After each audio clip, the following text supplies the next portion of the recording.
What's up, folks? It's Miss Dina 610 here with my messy bed, and I'm here to just give my testimony. Now, I want to thank Red, I Rep a Savior. I want to thank Tasha, Big Tasha. I want to thank Shiloh 8. Y'all are some amazing people, and wow, over the last couple, I guess about months, the last few months or whatever, we really come to know one another, and y'all have really been a part of my growing and maturing as a daughter of Christ, and as a friend, and as a person. I believe that you are helping to continue to encourage me to be a better person. So thank y'all for that. Thank y'all to all the subscribers, all of those that are taking the chance and checking out all of our videos every week. Thank y'all so very much for doing that.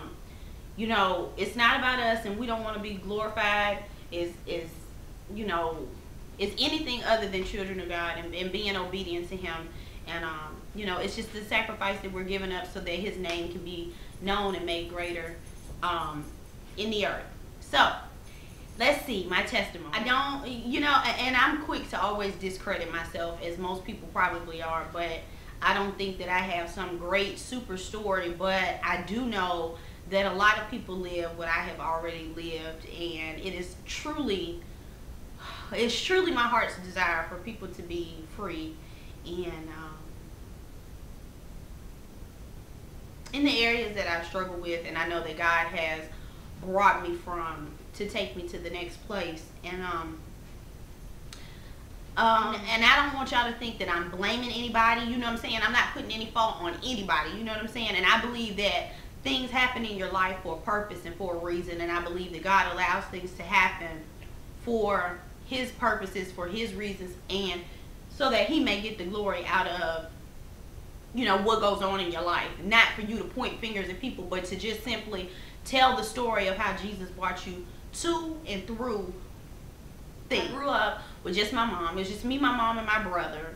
My father kind of, you know, he jumped in and out when he felt like it, and I'm glad to say that he is now currently all the time a part of my life, and I really bless God for that, because I mean, I don't talk to him every day because he and I have just never developed that kind of like bond or whatever, but I believe that there are a lot of things going on behind the scene with my dad that God is using, that God is really going to use and make great, and make us you know, better father-daughter in our relationship. So anyway, you know, of course, set on a whole lot of different things. My mom did as much as she could, the best that she could, for my brother and I, so that we would be a young man and a young lady coming up, and you know, and that we wouldn't experience some of the things that she had experienced, which is the case probably for most parents. You know, you just want your children to be better than you are, and to have more, and to have better, and that kind of thing. So all of that to say that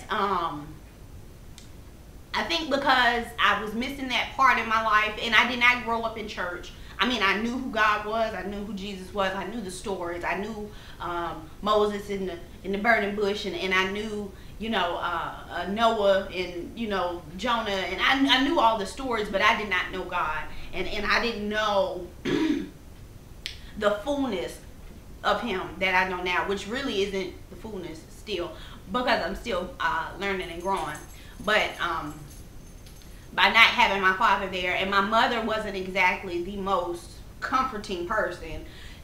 I mean, she's wonderful, don't get me wrong, my mom is wonderful, but just looking back in my life, there were a lot of things that I dealt with. I dealt with same thing that most children deal with, but I guess it just affected me different now that I'm in this place. You know, being called, I went from being, oh, she's so pretty, oh, she's so precious, to you are so ugly, oh, you're so black, oh, you're so this, and oh, you're so that, you are so ugly. There's no way that your father could have been half white when, or a quarter white, or so, whatever he is, you know, there's no way he could have been that because you're too dark. Your parents must be from Jamaica because you too black. What that has to do with Jamaican people, I have not the slightest idea. No, I don't know. I'm just telling y'all what they told me. You know, so I went through all of that, being harassed because I was too dark. In the 5th grade, I was, you know, pretty much attacked because I wasn't having sex, and I didn't know about it, you know, and we were just learning about sex education in the 5th grade, and I didn't know anything about that. So of course, as time went on, I became more, you know, engulfed in sex, and I wanted to know what it was, and does this make people love me? You know, would this make a man love me, or boy rather, love me and want to be around me and care for me? And that's really all I wanted. And my mom, you know, there were different things that would come up, and I was asked to model at one point and go to modeling school when I was younger, and just a lot of different opportunities. I was very much outgoing. I did talent shows, I would sing and I would dance, because that's what I wanted to do. My mother was not very encouraging in that. As a matter of fact, when I was asked to model when I was young, my mom would you know, tell me I wouldn't be pretty forever and that kind of thing. So even now I still struggle with the whole, you know, pretty or whatever, you know, being attractive and that kind of thing. So I still kind of struggle there, but yeah, so I've always been all in the internet and all about, you know, meeting people off of the internet. And I mean, I just thank God that what happens to a lot of young girls now did not happen to me back then. And I became 16 years old. I met this guy online. We started dating, and in us dating, we had sex. The first time that I ever had sex, I got pregnant. My mom threatened to send me away and all this and that. Wits and ever, whoop-de-whoop. I ended up having an abortion.